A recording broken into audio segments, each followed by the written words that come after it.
फिर भी आइए एक एक प्रश्नों को इस प्रकार देखेंगे कि ताकि चैप्टर पूरा का पूरा रिवीजन होगा। आपसे हम अपेक्षा रखते हैं कि आप केवल प्रश्नों पर ध्यान देंगे, एक एक प्रश्न को समझने का कोशिश करेंगे। आइए पहला प्रश्न है कि ऑक्सीकरण, जिसको एनसीईआरटी बुक उपचयन लिखता है, अंग्रेजी में तो ऑक्सीडेशन। ऑक्सीडेशन एक ऐसी रासायनिक अभिक्रिया है जिसमें ऑक्सीजन से संयोग होता है, बिल्कुल ऑक्सीजन से संयोग होता है, हाइड्रोजन का निष्कासन होता है तत्व की संयोजकता में। तो ये तीनों का तीनों कथन ऑक्सीकरण के संदर्भ में सही है। ऑक्सीकरण एक ऐसी रासायनिक अभिक्रिया है जिसमें कोई पदार्थ ऑक्सीजन से संयोग करता है, किसी पदार्थ से हाइड्रोजन परमाणु का निष्कासन होता है, किसी पदार्थ किसी तत्व की संयोजकता बढ़ जाती है, किसी पदार्थ में विद्युत ऋणात्मक तत्वों का अनुपात बढ़ता है, विद्युत धनात्मक तत्वों का अनुपात घटता है, और ऑक्सीकरण के दौरान किसी पदार्थ के ऑक्सीकरण संख्या में वृद्धि हो जाती। रासायनिक अभिक्रिया में एक तत्व का ऑक्सीडेशन नंबर बढ़ना भी ऑक्सीडेशन कहलाता है। तो 6 परिभाषाओं का हम जिक्र किए थे ऑक्सीडेशन में, तो यहां पर इसका आंसर डी होगा। अवकरण या रिडक्शन जो ऑक्सीकरण का ठीक विपरीत अभिक्रिया है। ऑक्सीडेशन या रिडक्शन ऑक्सीडेशन का ठीक विपरीत अभिक्रिया है। इस अभिक्रिया में विद्युत धनात्मक समूह के अनुपात में वृद्धि होती है, बिल्कुल सही। विद्युत ऋणात्मक समूह के अनुपात में वृद्धि होती नहीं। तो अब तो इसका आंसर क्या होगा? अवकरण के दौरान, अवकरण को एनसीईआरटी बुक्स में अपचयन कहा जा गया है। तो अवकरण जो ऑक्सीकरण का ठीक विपरीत अभिक्रिया है, अवकरण जो ऑक्सीकरण की ठीक विपरीत अभिक्रिया है, इस अभिक्रिया में विद्युत धनात्मक समूह के अनुपात में वृद्धि होती है। अवकरण के दौरान विद्युत ऋणात्मक समूह के अनुपात में कमी होती है। अवकरण के दौरान तत्वों की संयोजकता घट जाता है। अवकरण के दौरान तत्वों का ऑक्सीडेशन नंबर घट जाता है। तो तमाम तरह के परिभाषाएं आप क्लियर कर चुके हैं। तो यहां पर इसका आंसर क्या होगा? ए होगा।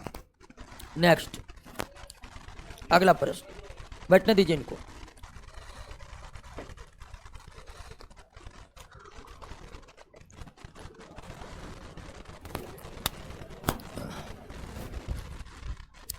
तीसरा नंबर, ऑक्सीकरण के दौरान विद्युत धनात्मक समूह के अनुपात में वृद्धि होती है। गलत। ऑक्सीकरण के दौरान विद्युत धनात्मक समूह के अनुपात में कमी होती है, और ऑक्सीकरण के दौरान विद्युत ऋणात्मक समूह के अनुपात में, एक बार पुनः ध्यान दीजिएगा कि विद्युत धनात्मक तत्व धातु को कहते हैं और विद्युत ऋणात्मक तत्व अधातु को कहते हैं। तो ऑक्सीकरण के दौरान विद्युत धनात्मक समूह के अनुपात में वृद्धि नहीं बल्कि कमी होती है।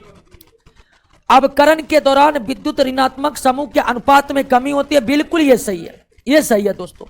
अवकरण के दौरान विद्युत ऋणात्मक समूह के अनुपात में कमी और अवकरण के दौरान विद्युत धनात्मक समूह के अनुपात में वृद्धि।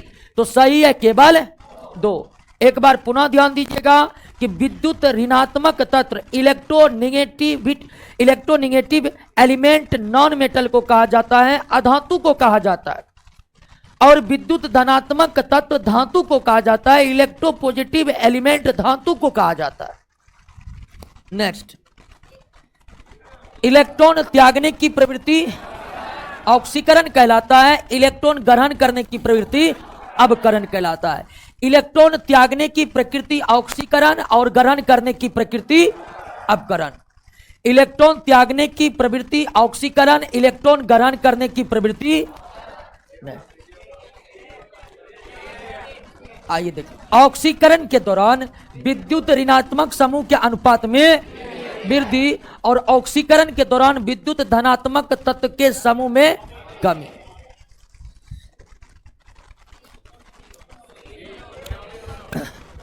ऑक्सीकरण में इलेक्ट्रॉन का त्याग होता है, त्याग का मतलब क्षय।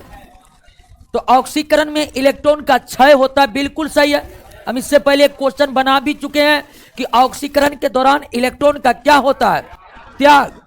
और अगर ऑक्सीकरण के दौरान इलेक्ट्रॉन का त्याग होता है तो अपकरण के दौरान इलेक्ट्रॉन की प्राप्ति होगी। दोनों का दोनों कथन क्या है? सही है। ऑक्सीकरण में इलेक्ट्रॉन का त्याग होता है अर्थात क्षय होता है और अपकरण के दौरान इलेक्ट्रॉन की प्राप्ति होती है। निम्नलिखित अभिक्रिया किस प्रकार की अभिक्रिया है? तो जब एक तत्व ऑक्सीजन से संयोग करता है तो वह कौन है? ऑक्सीकरण। यह एक और रासायनिक अभिक्रिया है, कौन? संयोजन, कॉम्बिनेशन। आप कॉम्बिनेशन संयोजन अभिक्रिया के बारे में पढ़ चुके हैं। जब दो या दो से अधिक पदार्थ रासायनिक अभिक्रियाओं के दौरान एक पदार्थ में बदल जाए तो ऐसी अभिक्रिया को क्या कहते हैं? तो ये संयोजन हुआ है और साथ साथ ये क्या है? ऑक्सीकरण। क्लियर? ऑक्सीकरण में किसी पदार्थ का हाइड्रोजन विस्थापित होता है। बिल्कुल सही। ऑक्सीकरण में पदार्थ का हाइड्रोजन विस्थापित होता है। किसी पदार्थ में विद्युत धनात्मक तत्व का अनुपात बढ़ता है। गलत। ऑक्सीकरण में कई प्रश्न हम इस तरह के सॉल्व कर चुके हैं अब तक कि ऑक्सीकरण में विद्युत ऋणात्मक तत्व का अनुपात बढ़ता है, धनात्मक का नहीं, विद्युत ऋणात्मक तत्व का अनुपात बढ़ता है। तो ये कथन गलत है। सही है केवल एक। सही है केवल एक। निम्नलिखित कथनों में कौन सा एक असत्य है? निम्नलिखित कथनों में कौन एक असत्य है? पहला कथन है ऑक्सीकरण अवकरण अभिक्रिया एक रासायनिक अभिक्रिया है। बिल्कुल। ऑक्सीकरण अभिकरण रासायनिक अभिक्रिया है। ऑक्सीकरण अवकरण में अभिक्रिया में परमाणु के कोर इलेक्ट्रॉन भाग लेते हैं। बिल्कुल नहीं। रासायनिक अभिक्रिया जब भी है तो हम जानते हैं कि रासायनिक अभिक्रिया में कौन इलेक्ट्रॉन भाग लेते हैं?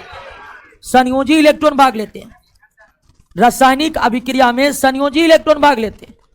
तो अगर ऑक्सीकरण अवकरण रासायनिक अभिक्रिया है तो उसमें तो संयोजी इलेक्ट्रॉन भाग लेगा।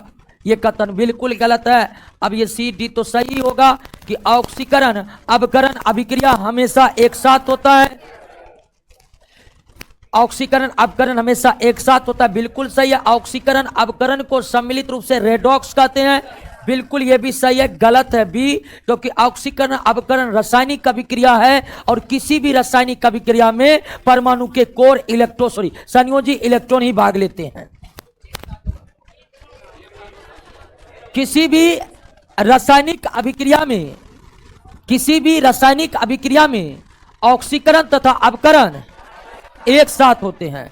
ऑक्सीकरण तथा अवकरण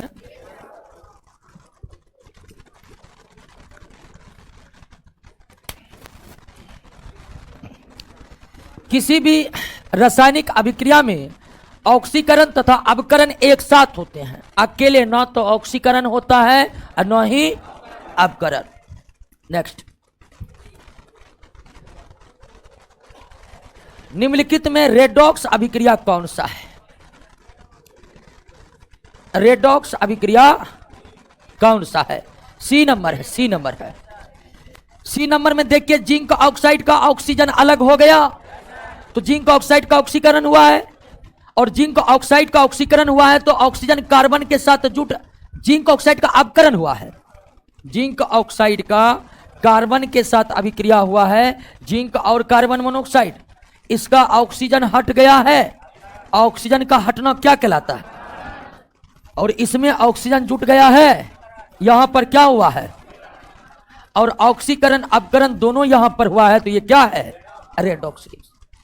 ऐसी अभिक्रिया जिसमें ऑक्सीकरण अवकरण साथ साथ होते हैं उसे ही क्या कहते हैं? रेडॉक्स। और ऑप्शन नंबर सी में आप डायरेक्ट देख रहे हैं कि जिंक ऑक्साइड का एक तरफ अवकरण हो रहा है और कार्बन का क्या हो रहा है? ऑक्सीकरण। दोनों साथ साथ होने के कारण यह आपका क्या है? रेडॉक्स। ए नंबर में देखिए, हाइड्रोक्सिल अलग हुआ। बी तो नहीं है, एक के पदार्थ है। ठीक है, यह अपघटन अभिक्रिया है। ये क्या है? अपघटन अभिक्रिया। ये नहीं है। समझे कि नहीं समझे? कम से कम अभिकारक 2 होनी चाहिए ऑक्सीकरण अपकरण के लिए। कितना? एक अभिकारक है तो वो तो ऑक्सीकरण अपकरण है ही नहीं। ए में अगर कंफ्यूजन हो रहा है तो सोडियम से हाइड्रोक्सिल हट गया और क्लोरीन हाइड्रोक्सिन भी ऋणात्मक अवयव है और क्लोरीन भी ऋणात्मक है। ऋणात्मक हट रहा है, ऋणात्मक जुट रहा है, कोई फर्क है इसमें? अगर ऋणात्मक हट जाता तो हम कह देते कि अपकरण हुआ है, लेकिन फिर ऋणात्मक हटकर ऋणात्मक जुट गया है, इसे ऑक्सीकरण अपकरण में हम परिभाषित कर पाएंगे? नहीं कर पाएंगे। किसी में कंफ्यूजन काहे हो रहा है जब सी नंबर डायरेक्ट है? क्या क्लियर? 12 नंबर वॉइस क्लियर नहीं आ रहा है, वॉइस बहुत गड़बड़ है क्या? है 1 मिनट, आवाज में थोड़ा कभी कभी जो है ना कट जा रहा है, सेकेंड के 10वें भाग के लिए कभी कभी आवाज कट रहा है। आइए 12 नंबर, निम्नलिखित कथनों पर विचार कीजिए। अभी आज क्लास बंद होगा, 1 घंटा उस पर समय दीजिएगा, ठीक है? इन्हें झोला उठा के तुरंत भाग गए है। देख लीजिएगा क्या गड़बड़ी है क्या नहीं है। निम्नलिखित कथनों पर विचार कीजिए। हाइड्रोजन का जलना ऑक्सीकरण अभिक्रिया है। किसी भी चीज का जलना ऑक्सीकरण है, क्योंकि कोई भी पदार्थ जलेगा तो वो ऑक्सीजन से रिएक्ट करेगा। कोई भी पदार्थ जलेगा तो वो ऑक्सीजन से रिएक्ट करेगा। तो हाइड्रोजन का ही जलना नहीं, बल्कि किसी भी पदार्थ का जलना ऑक्सीकरण है। और जलना को ही क्या कहते हैं? दहन। जलना ही दहन है। तो अगर जलना ऑक्सीकरण है तो दहन भी क्या होगा? क्लियर? तो दोनों कथन क्या है? सही है, दोनों कथन सही है। नेक्स्ट, ऑक्सीकरण एक पदार्थ है जो इलेक्ट्रॉन ग्रहण कर सकता है। यह ऑक्सीकरण ऑक्सीकारक होगा। यह ऑक्सीकरण नहीं होगा, ऑक्सीकारक होगा। ऑक्सीकारक, समझे? अब ये क्वेश्चन सही है, थोड़ा सही करिएगा। ऑक्सीकरण की जगह क्या होगा? ऑक्सीकारक एक पदार्थ है जो इलेक्ट्रॉन ग्रहण कर सकते हैं। बिल्कुल, ऑक्सीकारक, ऑक्सीकारक पदार्थ दूसरे पदार्थ का ऑक्सीकरण करवाते हैं। जो ऑक्सीकरण करेगा वो इलेक्ट्रॉन त्याग करेगा और ऑक्सीकारक उसको, तो पहला सही है, दूसरे पदार्थ का ऑक्सीकरण करते हैं। बिल्कुल सभी सही होगा। तो ऑक्सीकारक एक ऐसा पदार्थ है जो दूसरे पदार्थ का इलेक्ट्रॉन ग्रहण कर ऑक्सीकरण करवा देते हैं। ऑक्सीकारक एक ऐसा पदार्थ है जो दूसरे पदार्थ का ऑक्सीकरण करवाते हैं। ऑक्सीकारक एक ऐसा पदार्थ है जो रासायनिक अभिक्रिया में ऑक्सीजन या अन्य विद्युत ऋणात्मक अवयव प्रदान कर ऑक्सीकरण करवाते हैं। ये तीनों कथन क्या है? सही है ऑक्सीकारक पदार्थ के लिए। नेक्स्ट, ऑक्सीकारक, ऑक्सीकारक एक पदार्थ है जो दिए गए पदार्थ में मूल तत्व के ऑक्सीकरण अंक को घटाता नहीं, बढ़ाता है। ऑक्सीकरण नहीं, बी होगा, बी होगा। ऑक्सीकारक पदार्थ वो है जो दिए गए पदार्थ का ऑक्सीकरण करवाता है और ऑक्सीकरण के दौरान ऑक्सीकरण संख्या बढ़ता है। तो मतलब ऑक्सीकारक ऑक्सीकरण बढ़ाकर ऑक्सीकरण करवा देता है। तो ए गलत है, सी गलत है, डी गलत है, बी सही है। ऑक्सीकारक पदार्थ, ऑक्सीकारक पदार्थ इलेक्ट्रॉन ग्रहण करते हैं। ऑक्सीकारक पदार्थ दूसरे पदार्थ का ऑक्सीकरण करते हैं। ऑक्सीकारक पदार्थ रासायनिक अभिक्रिया में ऑक्सीजन या अन्य विद्युत ऋणात्मक अवयव प्रदान करते हैं। और ऑक्सीकारक पदार्थ दिए गए पदार्थ में मूल तत्व के ऑक्सीकरण अंक को बढ़ाता है। क्लियर? ऑक्सीकारक पदार्थ इसमें कौन है? ऑक्सीकारक अपकारक पदार्थ का पूरा लिस्ट आपके सामने है, याद किए थे कि ना? Hydrogen sulphide, carbon monoxide, stannous chloride अपकारक है, जबकि क्लोरीन क्या है? ऑक्सीकारक है। ये सब रट्टा मार। निम्नलिखित में कौन ऑक्सीकारक पदार्थ है? सभी। ऑक्सीजन, क्लोरीन, ओजोन क्या है? ऑक्सीकारक पदार्थ है। ऑक्सीजन, ऑक्सीजन, क्लोरीन और ओजोन क्या है? तीनों के तीनों ऑक्सीकारक पदार्थ है। कौन ऑक्सीकारक नहीं है? हाँ, कार्बन मोनोक्साइड अपकारक पदार्थ है। कार्बन मोनोक्साइड अपकारक पदार्थ है। अपकारक, कौन रेडोक्स अभिक्रिया नहीं है? रेडोक्स अभिक्रिया कौन नहीं है? तो हाइड्रोजन तो इसमें जुड़ गया तो ब्रोमीन का अपकरण हो गया कि नहीं? हाइड्रोजन में ब्रोमीन जुट गया तो हाइड्रोजन का ऑक्सीकरण हो गया। ये तो है सोडियम ब्रोमाइड की HCl से ब्रोमीन हटा, क्लोरीन जुटा तो ब्रोमीन भी विद्युत ऋणात्मक, क्लोरीन में विद्युत ऋणात्मक हट रहा है, विद्युत ऋणात्मक जुट रहा है, ऑक्सीकरण अपकरण नहीं है। ब्रोमीन हट रहा है, नाइट्रेट जुट रहा है, यही हो रहा है। ब्रोमीन हट रहा है, नाइट्रेट, तो ब्रोमीन भी विद्युत ऋणात्मक और नाइट्रेट भी विद्युत ऋणात्मक, तो यहां भी ऑक्सीकरण अपकरण। सोडियम मोनोक्साइड H2SO4 ऑक्सीजन हट करके विद्युत ऋणात्मक तत्व जुट गया, यानी ऑक्सीजन केवल हटता तो हम कह देते कि ऑक्सीकरण हुआ, लेकिन फिर आकर विद्युत ऋणात्मक तत्व जुट गया है, यह भी ऑक्सीकरण अपकरण नहीं है। तो यानी कि यह तीनों रेडॉक्स अभिक्रिया नहीं है। ये भी हुआ क्या है कि क्वेश्चन में मिस्टेक हो गया, क्वेश्चन में कथन है, ठीक है ना, 1 2 3 करके कथन था, उत्तर में कूट में देना था, वही गायब हो गया है। तो ध्यान रखिएगा कि BCD रेडॉक्स अभिक्रिया नहीं है, जबकि ए रेडॉक्स अभिक्रिया है। ए रेडॉक्स अभिक्रिया कैसे, इस बात को समझे कि नहीं? ब्रोमीन में हाइड्रोजन जुटा, हाइड्रोजन का जुटना अपकरण, और हाइड्रोजन में ब्रोमीन जुटा, ब्रोमीन विद्युत ऋणात्मक तत्व, हाइड्रोजन में विद्युत ऋणात्मक तत्व जुटा तो हाइड्रोजन का ऑक्सीकरण। तो यहां ब्रोमीन का अपकरण और हाइड्रोजन का ऑक्सीकरण हो रहा है, इसलिए ये रेडॉक्स अभिक्रिया है। लेकिन BCD में ऑक्सीकरण अपकरण हो ही नहीं रहा, सब डिस्प्लेसमेंट रिएक्शन है, ऑक्सीडेशन रिडक्शन रिएक्शन नहीं है। क्लियर? कोई दिक्कत? कोई दिक्कत? नोट कर लिए? समझे कि नहीं कि यहां ऑक्सीकरण अपकरण नहीं हो रहा है? यहां पर ऑक्सीकरण अपकरण नहीं हो रहा है क्योंकि विद्युत ऋणात्मक तत्व निकल रहा है, फिर वहीं जुट रहा है। तो ये विस्थापन इसको कह सकते हैं, लेकिन ऑक्सीकरण अपकरण नहीं कह सकते हैं। विस्थापन कह सकते हैं लेकिन ऑक्सीकरण अपकरण नहीं कह सकते हैं। ध्यान दीजिए दोस्तों, क्या हो रहा है? शांत रहिए, शांत रहिए, ध्यान दीजिए। सबसे पहले हमें यह जान लेना है कि प्रत्येक रासायनिक अभिक्रिया ऑक्सीकरण अपकरण नहीं होती। समझे कि नहीं समझे? प्रत्येक रासायनिक अभिक्रिया ऑक्सीकरण अपकरण हो सकता है, नहीं हो सकता है।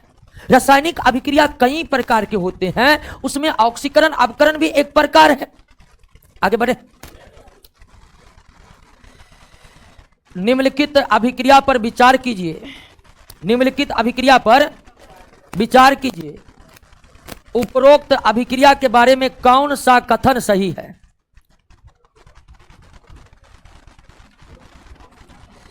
इसमें कार्बन का अपकरण हुआ नहीं, हाइड्रोजन तो है ही नहीं। यहां पर मेथेन में आप देख रहे हैं, मेथेन से हाइड्रोजन निकल गया है और मेथेन के कार्बन में ऑक्सीजन जुट गया है? तो हम यहां पर एक बात तो कह सकते कि कार्बन का क्या हो रहा है? ऑक्सीकरण हो रहा है। कार्बन, वो भी मेथेन के कार्बन का, मेथेन के कार्बन का हाइड्रोजन निकलकर ऑक्सीजन जुट गया है। हाइड्रोजन का निकलना भी ऑक्सीकरण है और ऑक्सीजन का जुटना भी, और दोनों घटना एक साथ हुआ यहां पर। तो कार्बन का अपकरण नहीं हुआ, कार्बन का ऑक्सीकरण हुआ, हाइड्रोजन का कुछ नहीं हुआ है, हाइड्रोजन का कुछ नहीं हुआ है। तो सही कथन कौन है? केवल दो। यहां पर सही कथन कौन है? केवल दो, केवल दो।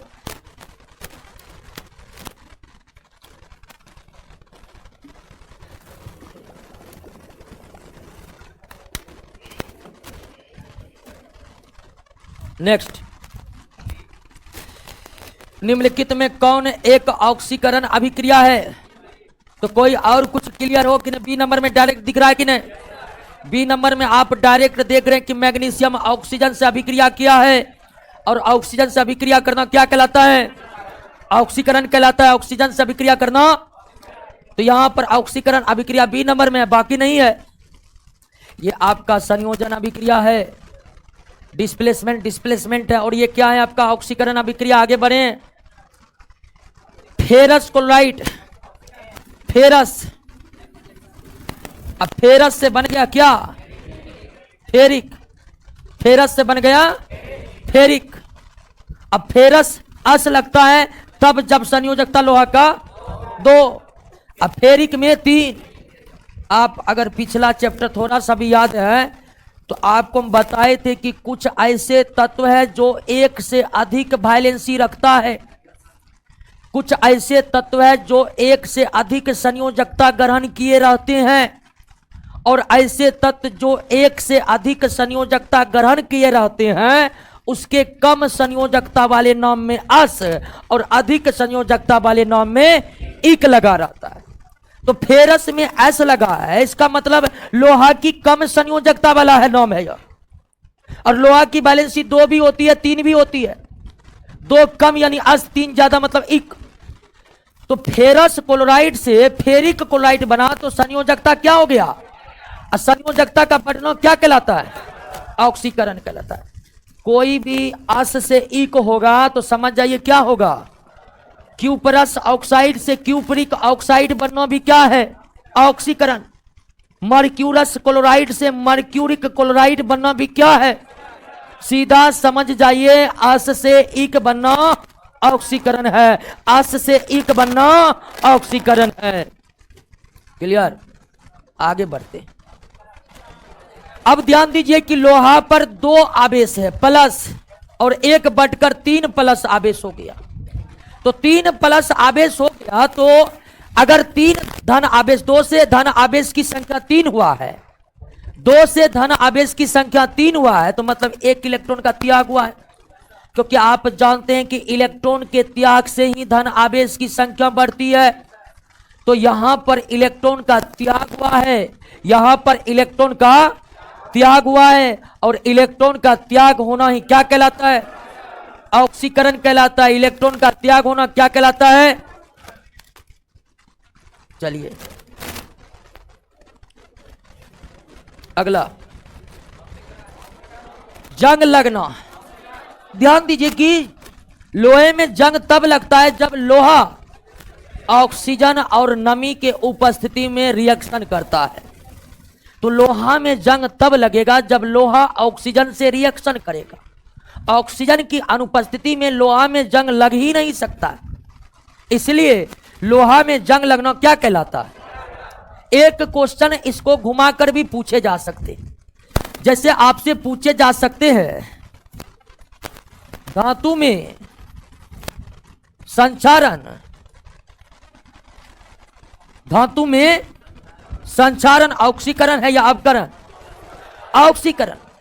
लोहे में जंग लगना, चांदी के परत का काला होना, एल्युमिनियम पर एल्युमिनियम ऑक्साइड का परत बैठना, पीतल पर हरे रंग की परत बैठना, ये सब किसके उदाहरण है। और धातु का संचारण ऑक्सीजन के रिएक्शन के बिना हो ही नहीं सकता है। तो कोई भी धातु में संचारण, चाहे लोहे में जंग लगने की बात हो, चांदी पर काले परत बैठने की बात हो, पित्तल और तांबा पर हरे परत बैठ जाने की बात हो, चाहे एल्युमिनियम पर ऑक्साइड का लेप चढ़ने की बात हो, ये सारे प्रक्रियाएं धातु का संचारण है, और धातु का संचारण ऑक्सीजन के बिना संभव ही। क्लियर। नेक्स्ट, नहीं सबसे फ्लोरीन, फ्लोरीन इसको सही कर लीजिए। सबसे प्रबल ऑक्सीकारक कौन है, फ्लोरीन। जिससे भिड़ेगा ऑक्सीकरण करवाइए के तम लेगा।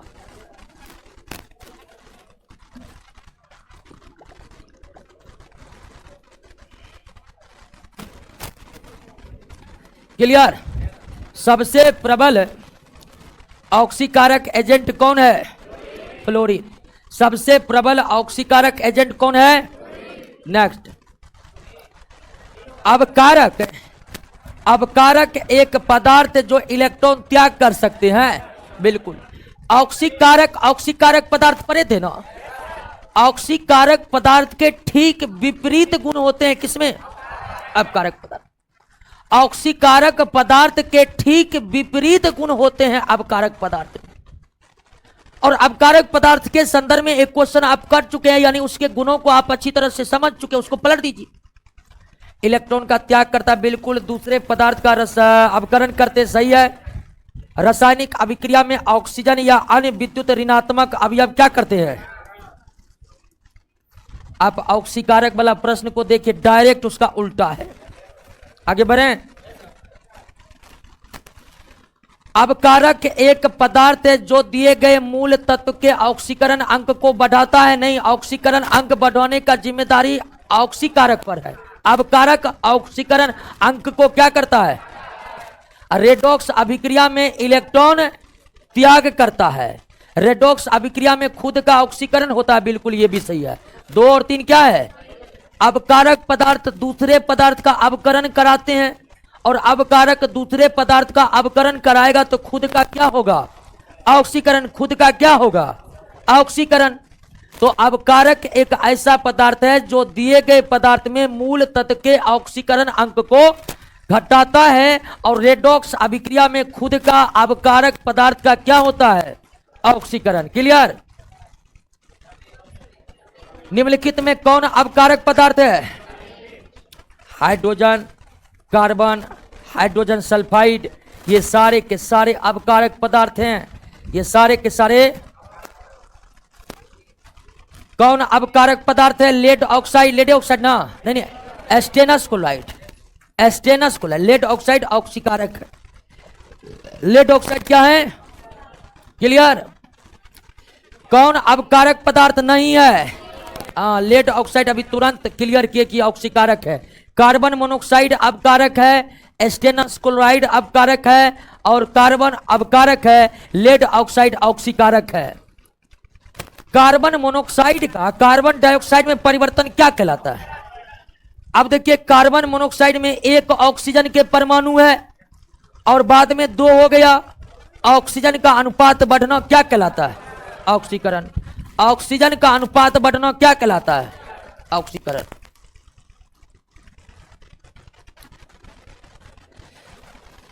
इकतीस नंबर, अभिक्रिया जिंक ऑक्साइड का कार्बन के साथ हुआ है, और जिंक और कार्बन किस रूप में कार्य कर रहा है? अब देखिए कि यहां पर एक बात ध्यान दीजिए कि जिंक ऑक्साइड कार्बन से अभिक्रिया करके जिंक और कार्बन मोनोक्साइड बना रहा है। तो इस अभिक्रिया में जिंक ऑक्साइड का क्या हो रहा है? अपकरण। जिंक ऑक्साइड का अपकरण क्यों हो रहा है? तो जिंक ऑक्साइड का ऑक्सीजन गायब हो गया। जिंक ऑक्साइड का ऑक्सीजन क्या हो गया? गायब हो गया। अब जिंक ऑक्साइड का अपकरण हो रहा है तो करवा कौन रहा है? और कार्बन अगर इसका अपकरण करवा रहा है तो कार्बन क्या है? अब वैसे भी बताने वाला बात नहीं, आप जानते हैं कि कार्बन अपकारक है। कार्बन क्या है? रासायनिक अभिक्रिया नहीं भी समझ में आ रहा है तो हम ये जानते हैं कि कार्बन अपकारक है, और वो अपकारक के भांति व्यवहार करते हैं। नेक्स्ट, अभिक्रिया मीथेन का ऑक्सीजन के साथ हो रहा है। मीथेन का ऑक्सीजन, ये दहन अभिक्रिया है। और किसका दहन हो रहा है? तो किसका ऑक्सीकरण हो रहा है? ये मीथेन का ऑक्सीजन के साथ अभिक्रिया होने से मीथेन के हाइड्रोजन निकलकर ऑक्सीजन जुट गया है। तो यहां पर मीथेन का क्या हो रहा है? ऑक्सीकरण हो रहा है। क्या हो रहा है? वैसे ये दहन अभिक्रिया है। ये कौन सी अभिक्रिया है? अपकारक कौन है? ये बताने की जरूरत है कि कार्बन मोनोक्साइड किसके भांति कार्य करते हैं। देखिए, अपकारक वे होते हैं जो अपकरण करवाते हैं। इतनी बात तो आप जानते ही हैं। अपकारक वे होते हैं जो अपकरण करवाते हैं। अपकारक वे होते हैं जो अपकरण करवाते हैं। तो अपकारक कौन है? तो अपकरण किसका हो रहा है? तो लौह ऑक्साइड का। लौह ऑक्साइड का ऑक्सीजन हटकर सिर्फ लोहा बचा है। ऑक्सीजन का हटना अपकरण है, ये हम जानते हैं। तो ये तो क्लियर हमें दिख रहा है कि लौह ऑक्साइड का अपकरण हो रहा है। और अगर लौह ऑक्साइड का अपकरण हो रहा है तो करवा कौन रहा है? अपकरण करवाने वाला ही क्या कहलाता है? अपकारक कहलाता है। अपकरण करवाने वाला भी क्या कहलाता है? क्लियर? कहिए तो इसमें क्या होगा?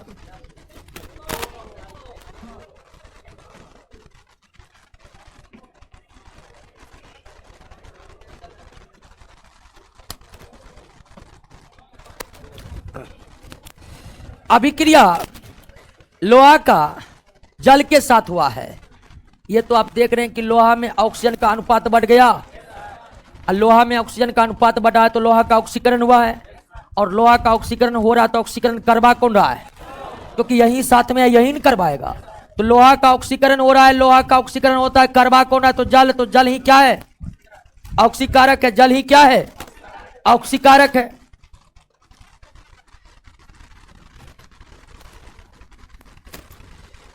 नीचे दी गई अभिक्रिया के संबंध में कौन सा कथन असत्य है? शीशा अपचयित हो रहा है। शीशा तो लेड ऑक्साइड है, कार्बन है, जो कुछ भी होगा इस दोनों के साथ होगा। तो शीशा का तो सवाल ही नहीं उठता कि इसके साथ कुछ हो रहा है। कार्बन डाइऑक्साइड तो प्रोडक्ट है, इसके भी साथ कुछ नहीं हो रहा है। कार्बन उपचयित हो रहा है। उपचयित का मतलब ऑक्सीकरण, तो कार्बन का तो ऑक्सीकरण हो रहा है, कार्बन के साथ ऑक्सीजन जुट गया है। लेड ऑक्साइड अपचयित, देखिए उपचयित, उपचयित दिया है, अंग्रेजी में दिया हुआ है ऑक्सीडाइज। तो कार्बन उपचयित हो रहा है, मतलब कार्बन का ऑक्सीकरण हो रहा है, बिल्कुल ये सही है। लेड ऑक्साइड अपचयित हो रहा है, मतलब अपकरण हो रहा है, बिल्कुल लेड ऑक्साइड का ऑक्सीजन हट गया। तो ये क्या है? तो 3 और 4 क्या है? गलत। 1 और 2 क्या है कि ना?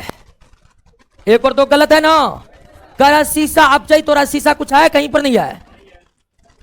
नेक्स्ट, कौन रेडॉक्स अभिक्रिया है? निम्नलिखित में कौन रेडॉक्स अभिक्रिया है?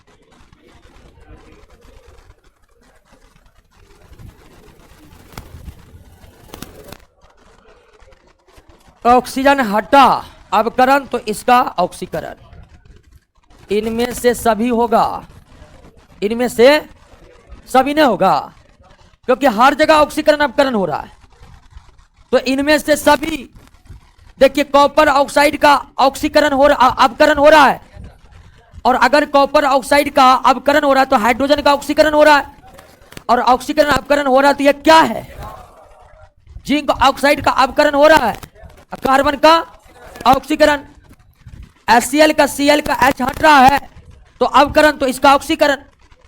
तो तीनों ए में भी ऑक्सीकरण अपकरण हो रहा है, बी में भी ऑक्सीकरण अपकरण हो रहा है, सी में भी ऑक्सीकरण अपकरण हो रहा है, और जिसमें ऑक्सीकरण अपकरण साथ होता है वही क्या कहलाता है?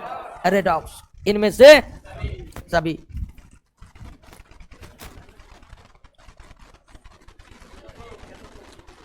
निम्नलिखित में कौन सा ऑक्सीकारक अपकारक दोनों की तरह काम करता है?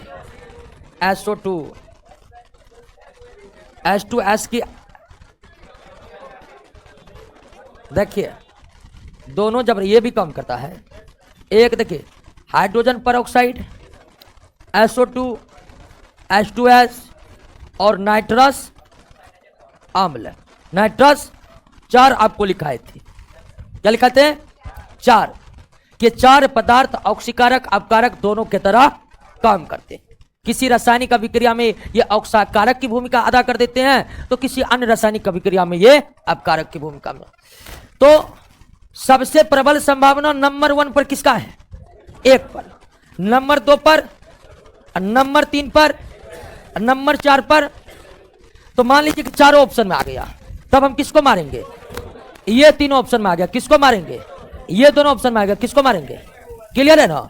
तो यहां पर सर्वश्रेष्ठ उत्तर आपका सल्फर डाई ऑक्साइड होगा। क्लियर? यानी कि नाइट्रस अम्ल के सामने में सबसे बेहतर ऑक्सीकारक अपकारक हाइड्रोजन सल्फाइड, इसके सामने में बेहतर सल्फर डाइऑक्साइड, इसके सामने में बेहतर हाइड्रोजन परऑक्साइड। क्लियर? कैसे उत्तर देना है ऐसे सवालों में, ये समझे आप? किस प्रकार उत्तर देना है ऐसे सवालों में, आप समझे? नेक्स्ट, ऑक्सीकारक अपकारक। अब तो आपको क्या देना है? यहां तो एक ही है और सब तो है ही नहीं। निम्नलिखित में कौन सा पदार्थ ऑक्सीकारक अपकारक दोनों? Sodium nitrite, sodium. नेक्स्ट, निम्नलिखित में कौन ऑक्सीकारक अपकारक दोनों की तरह व्यवहार करते हैं? इनमें से, अब ये विकल्प दे दिया है, ये विकल्प नहीं देता तो सर क्या देते? ए। अगर डी में इनमें से सभी नहीं रहता, डी में इनमें से सभी नहीं रहता, तब हम विकल्प देते ए, K2MnO4। अब तो ऑक्सीडेशन नंबर निकालने के लिए बताए थे।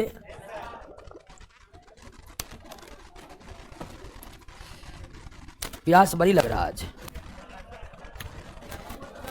ऑक्सीकरण अब करण निकालने के लिए बताए थे, याद किए हैं ना, डिटेल डिस्कस करने की कोई जरूरी नहीं ना है। तो K2MnO4 में Mn का उपचयन अवस्था निकाला, तो K का तो +1 होता है क्योंकि K वर्ग 1 का क्षारीय धातु, तो K का +1, ऑक्सीजन का और Mn का हम क्या मान लेते हैं X।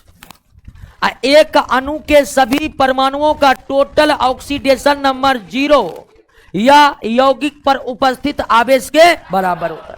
फिलहाल यहां कोई आवेश नहीं है तो टोटल ऑक्सीडेशन नंबर 0 होगा। तो K2 है तो +2, Mn है तो Mn का हम X मान लिए, और ऑक्सीजन 4 है ना, तो 4 दूनी बराबर, तो -8 + 2 -100, अब -100 इस साइड आएगा तो 41 का C +100। आगे बढ़े, तो इसको देखिए ना, इसको डायरेक्ट निकालते हैं। K का +1 X 4 दूनी बराबर, तो X बराबर +7। कोई दिक्कत?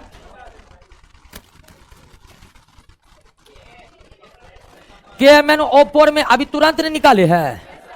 KMnO4 में K का +1, ऑक्सीजन का -2 और Mn का K का +1, Mn का +7, ऑक्सीजन का -2। क्लियर?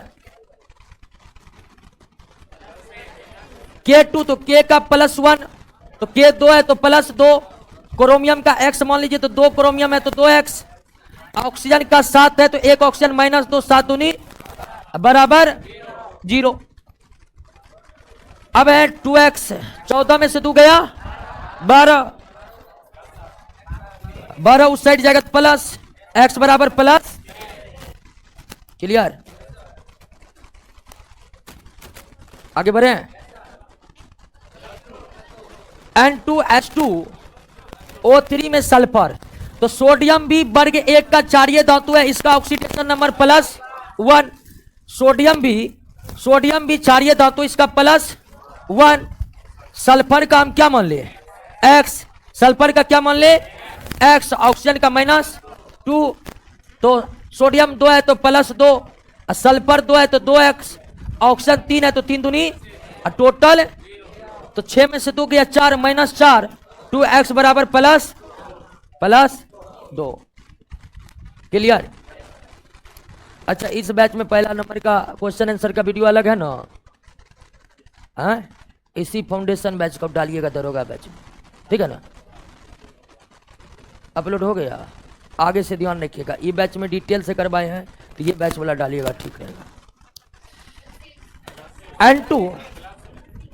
N2SO4 में सल्फर का ऑक्सीकरण अवस्था, तो सोडियम का +1, सोडियम का, क्योंकि सोडियम क्षारीय धातु है।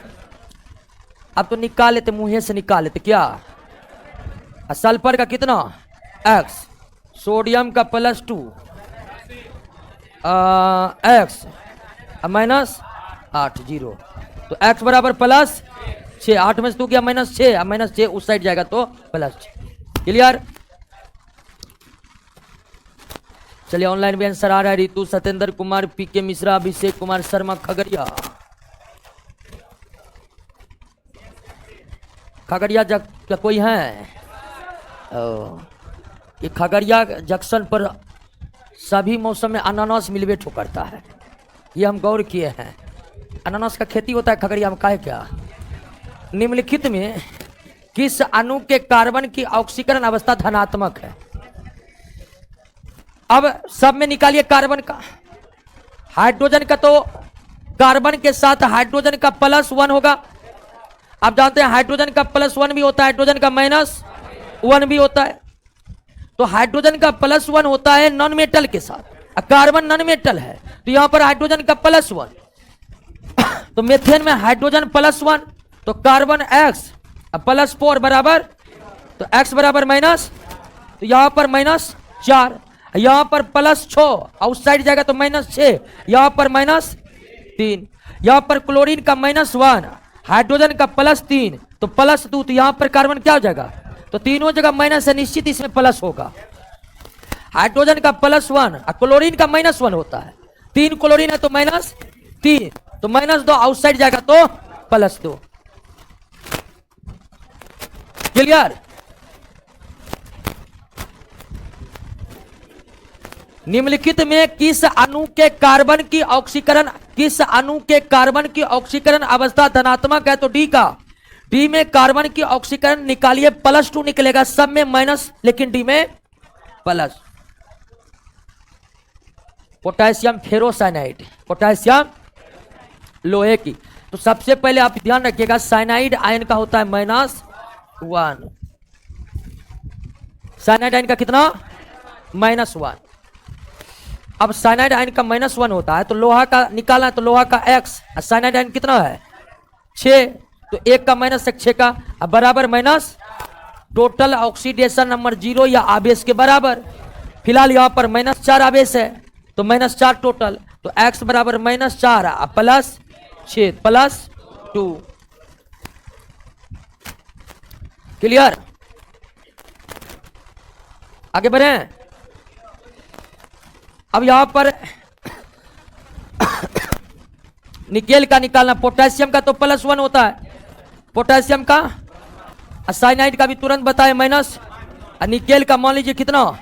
X, तो 4 पोटेशियम है तो +4, 1 निकेल है तो X, 4 साइनाइड आयन है तो +-4 बराबर, ये तो कट गया, X बराबर 0।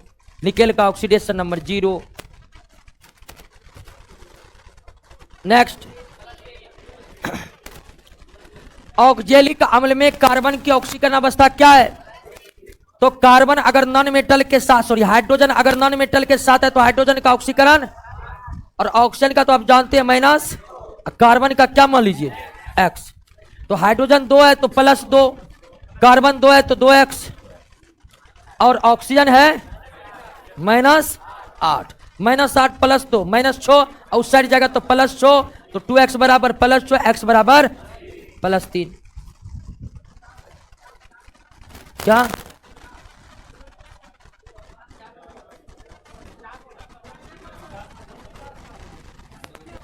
सुनिए तो होगा, 0 नहीं निकला है, -4 +4 कट गया, 0। क्या? नहीं, पोटेशियम के कितने परमाणु में? 4 है ना, गुना ब्रैकेट में ये ना है, इस पर ब्रैकेट है तो ये 4 है। क्लियर है? यहां पर देखिए, यहां पर पोटेशियम के 4 परमाणु है, निकेल का 1 परमाणु है, साइनाइड का 4 परमाणु है, कोई गुना भागा यहां पर होने वाला नहीं है। देखिए यहां पर रहता ना, यहां पर 2, तो तब निकेल कितना हो जाता? ठीक है, तो मैथमेटिक्स का रूल भी लागू करिएगा तो यहां पर कुछ होने वाला नहीं है, कहां से गुना होगा। नेक्स्ट, निम्नलिखित रासायनिक तत्वों में किस एक तत्व की अपने सभी यौगिकों में ऑक्सीकरण अवस्था समान होता है? फ्लोरीन, हर जगह -1। ऑक्सीजन का धनात्मक केवल किसके साथ? कह रहा है कि ऑक्सीजन की धनात्मक ऑक्सीकरण संख्या केवल और केवल तब जब फ्लोरीन के साथ। फ्लोरीन के अतिरिक्त ऑक्सीजन का धनात्मक ऑक्सीडेशन नंबर होता ही नहीं है। आगे, तो फ्लोरीन का तो -1 होता है, तो फ्लोरीन 2 है तो -2, तो ऑक्सीजन का कितना होगा? तब ना 0 होगा, टोटल ऑक्सीडेशन नंबर 0 होनी चाहिए, और फ्लोरीन का -1 होता है तो 2 फ्लोरीन -2, तो ऑक्सीजन को +2 होना पड़ेगा। फ्लोरीन का -1, ऑक्सीजन का +2। अभी तुरंत देखें, बस पलट दिया है कि नहीं है? निम्नलिखित में किसमें ऑक्सीजन की ऑक्सीकरण संख्या सबसे अधिक है? हर जगह ऑक्सीजन का ऋणात्मक होता है, हर जगह ऑक्सीजन का ऑक्सीडेशन नंबर ऋणात्मक, लेकिन फ्लोरीन के साथ तो धनात्मक हमेशा ऋणात्मक से बड़ा होगा कि नहीं होगा? धनात्मक होता किसके साथ? तो इसी के साथ ऑक्सीजन का ऑक्सीडेशन नंबर सबसे ज्यादा होगा। MnO4 माइनस है, MnO4 मैग्नीज का, तो ऑक्सीजन का तो -2, मैग्नीज का X, ऑक्सीजन का -4 दूनी अब बराबर -1, तो टोटल ऑक्सीडेशन नंबर कितना? -1 होगा। टोटल ऑक्सीडेशन नंबर 0 या उपस्थित आवेश के उपस्थित आवेश -1 है तो 1, तो x बराबर +7। क्लियर? नेक्स्ट H2SO3 H2SO4 में S यानी सल्फर का ऑक्सीकरण संख्या, इसमें तो 3 दूनी 6 और 2, 6 में से 2 गया, इसमें तो 4 है, इसमें 4 दूनी 8 में से 2 गया 6, सी होगा। निकालना पड़ेगा इसका, क्या नहीं निकालना पड़ेगा। आगे बढ़े। Br2 के BrO3 माइनस में परिवर्तन होने से ब्रोमीन का, देखिए ब्रोमीन अकेले है तो ऑक्सीडेशन नंबर 0, अकेले रहने पर 0 होता है। अब BrO3 माइनस, तो BrO3 माइनस में Br यानी ब्रोमीन का X मान लीजिए, ऑक्सीजन का -2 होता है, तो 3 दूनी total oxidation number minus, X बराबर प्लस, तो 0 से +5, 0 से +5। क्लियर? नेक्स्ट। क्या हुआ? क्या हुआ? तो जाइए, क्या हुआ? ओह जाइए जाइए, जाने दीजिए। हो कैल्शियम ऑक्सीक्लोराइड में क्लोरीन है, तो कैल्शियम क्षारीय मृदा धातु है। कैल्शियम क्या है? क्षारीय मृदा धातु है, तो +2। कैल्शियम क्षारीय मृदा धातु है तो उसका +2, और ऑक्सीजन का ये तो +2 -2 कट गया, 0 होगा। अच्छा नहीं नहीं, ये विशेष परिस्थिति है दोस्तों, विशेष परिस्थिति। इसका आंसर क्या होगा? डी होगा। ये कैल्शियम ऑक्सीक्लोराइड में क्लोरीन की विशेष परिस्थितियां लागू होती है और इसका ऑक्सीडेशन नंबर +1 -1 दोनों होता है। अब कहिएगा कैसे होता है, तो इसमें लेंदी कॉन्सेप्ट है, समझे कि ना समझे। और ये सिर्फ आपको सिर्फ यही तो याद रखना पड़ेगा कि ब्लीचिंग पाउडर, ये ब्लीचिंग पाउडर का फार्मूला है। किसका? कैल्शियम ऑक्सीक्लोराइड का ब्लीचिंग पाउडर वाला फार्मूला है, ठीक है, ब्लीचिंग पाउडर। तो आप सिर्फ इसमें याद रखिएगा कि ब्लीचिंग पाउडर में क्लोरीन का ऑक्सीडेशन नंबर +1 -1 दोनों होता है, +1 -1 दोनों होता है। यहां पर एक लिंगेट फार्मूला काम करता है, समझे कि नहीं समझे, तो इसको याद रखना। आगे हम बढ़ते हैं। निकेल का ऑक्सीकरण, CO का भी -1, CO का भी ऑक्सीडेशन नंबर कितना? नहीं CO का 0, CO का कितना? 0 होता है। CO का 0 होगा कि -1 होगा?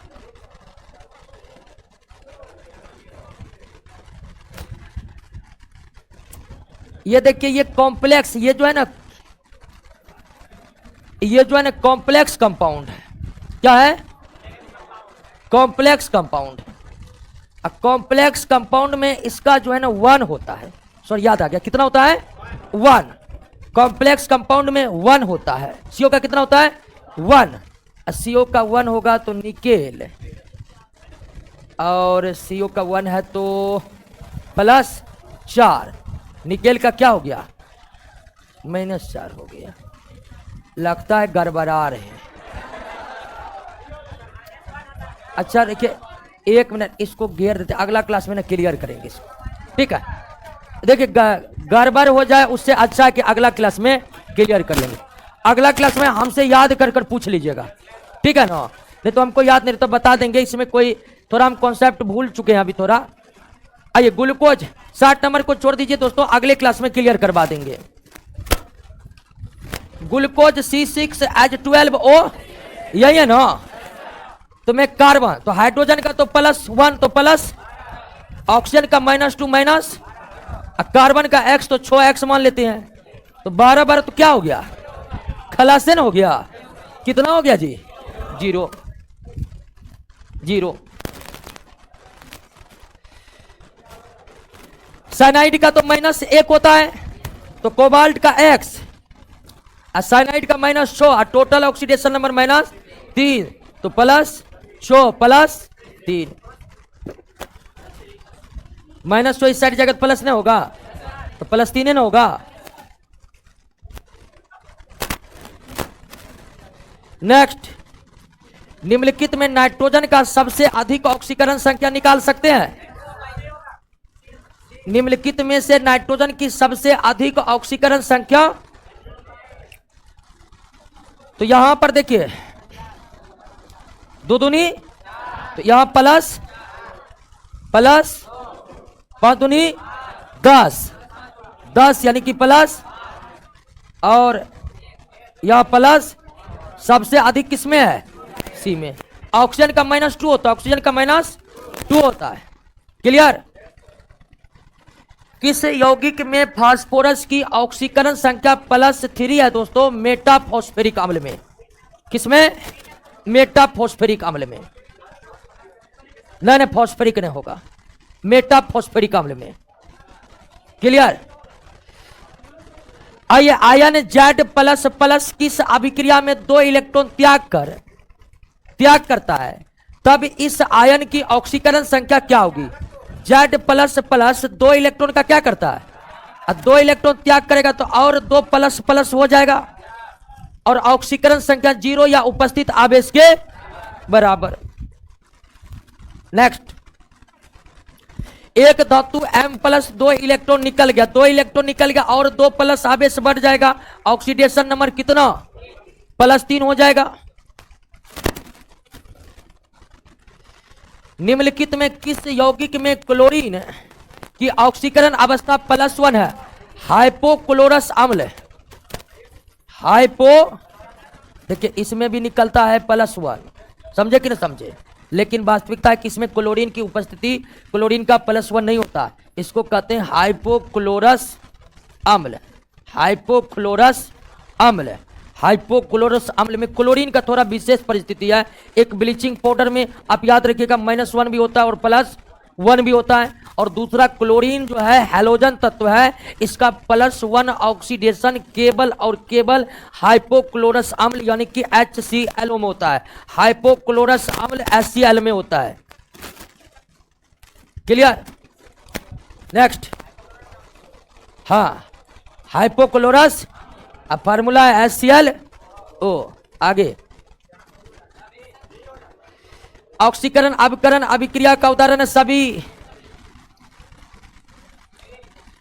C2O3 Mg2C3, आए हल्ला मत करिए, C3 कार्बन।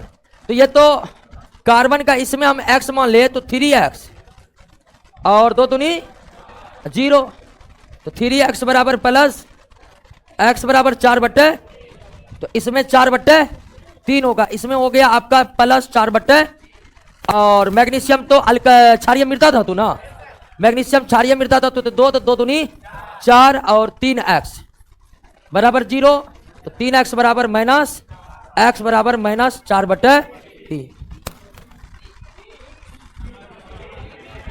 हाँ बी होगा, बी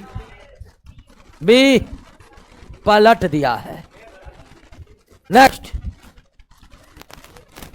अम्लीय माध्यम में पोटेशियम परमैंगनेट की फेरस अमोनियम सल्फेट के साथ प्रतिक्रिया में पोटेशियम परमैंगनेट की ऑक्सीकरण अवस्था में परिवर्तन आता है। पोटेशियम परमैंगनेट में पोटेशियम KMnO4, इसमें कितना है मैग्नीज का?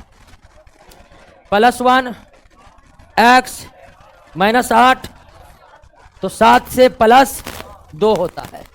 कितना होता है? 7 से +2। नेक्स्ट, निम्नलिखित में कौन सी ऑक्सीकरण संख्या नाइट्रोजन प्रदर्शित नहीं करती है? तो +5 अधिकतम है। नाइट्रोजन की अधिकतम ऑक्सीडेशन नंबर कितना है? +5। नाइट्रोजन का ऑक्सीडेशन नंबर +5। 70 का कर, एक बार और से बता, 70 में क्या है? 70 में तो डायरेक्ट है, दिक्कत तो 71 में हुआ होगा। क्या? कार्बन द्वारा दर्शाई जाने वाली अधिकतम ऑक्सीकरण कितना? +4। निकाले भी थे कार्बन का +4। जब तांबे की छड़ को सिल्वर नाइट्रेट के विलयन में डुबाया जाता है तो विलयन का रंग बदलकर नीला हो जाता है। ऐसा इसलिए होता है कि सिल्वर कॉपर के अपेक्षा अधिक आसानी से क्या हो जाता है? अपचयित हो जाता है। नेक्स्ट, किसका ऑक्सीकरण हुआ? हाइड्रोजन का। आयोडीन विद्युत ऋणात्मक तत्व है जो हाइड्रोजन से जाकर जुट गया है, और विद्युत ऋणात्मक तत्व का जुटना क्या कहलाता है? ऑक्सीकरण कहलाता है। पढ़िए तो इसको एक बार।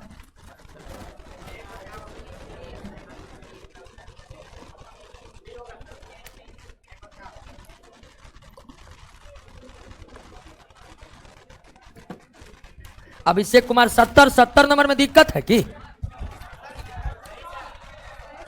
एक लड़का बहुत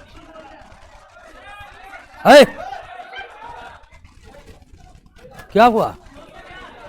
हाँ, और बैठिए ना, बैठिए ना, हर बार बैठिए।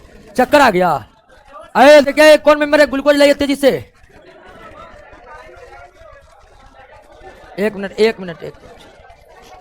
तब तक हम 70 बता देते हैं दोस्तों। इसमें ऑक्सीजन का -2, ऑक्सीजन का -2 होगा, इसमें मैग्नीशियम का +2। अब निकालिए, हुआ क्या है कि ये उल्टा दे दिया है। ऑप्शन में दिक्कत हुआ होगा तो उल्टा दे दिया है।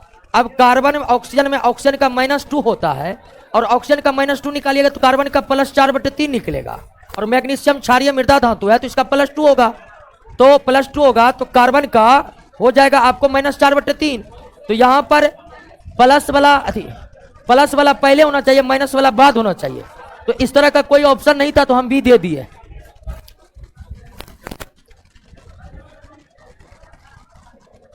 गया? ठीक है, बैठिए।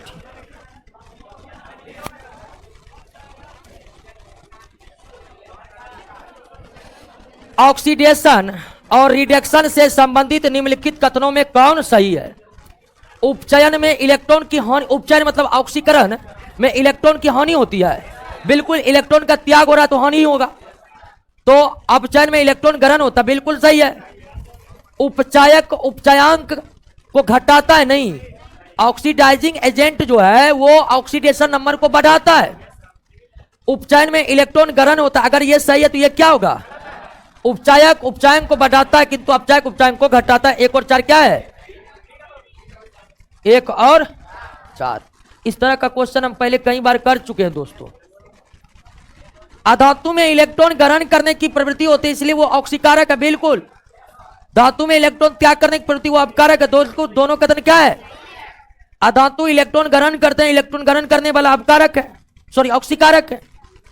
धातु इलेक्ट्रॉन त्याग करता है, इलेक्ट्रॉन त्याग करने वाला अपकारक है। विद्युत धनात्मक तत्वों में संयोग करने की क्रिया, हाँ अवकरण, सॉरी अवकरण। विद्युत ऋणात्मक तत्व या समूहों से अवकरण, ऑक्सीकरण।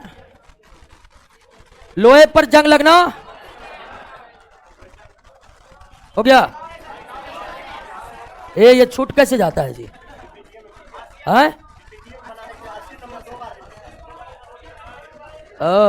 एक मिनट, नोट लाइए, नोटिस बता देते हैं। 80 छूट गया, उसको समझाओ। दुकान चलाना है तो ठीक से काम करो।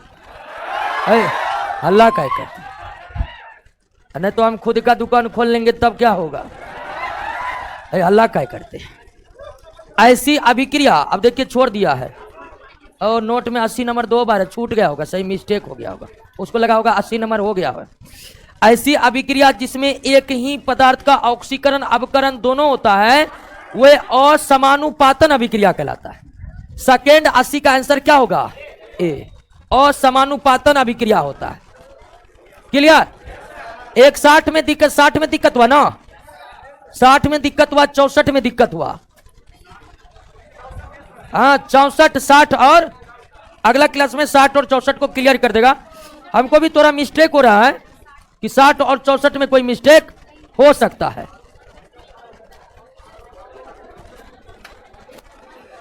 चलिए बजरंग यादव जी, अभिषेक कुमार शर्मा, सत्येंद्र कुमार, रीतू, अभिषेक कुमार शर्मा खगड़िया। मिलते हैं दोस्तों, 2 क्वेश्चन 60 नंबर और 64 नंबर को अगले क्लास में हम क्लियर कर देंगे।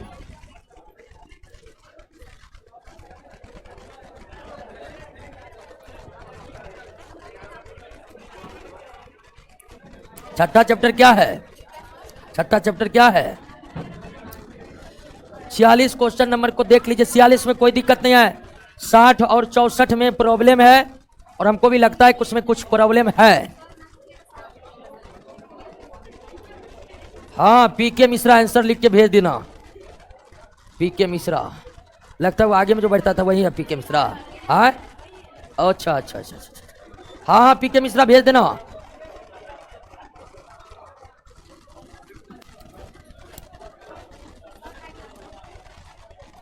ठीक है दोस्तों।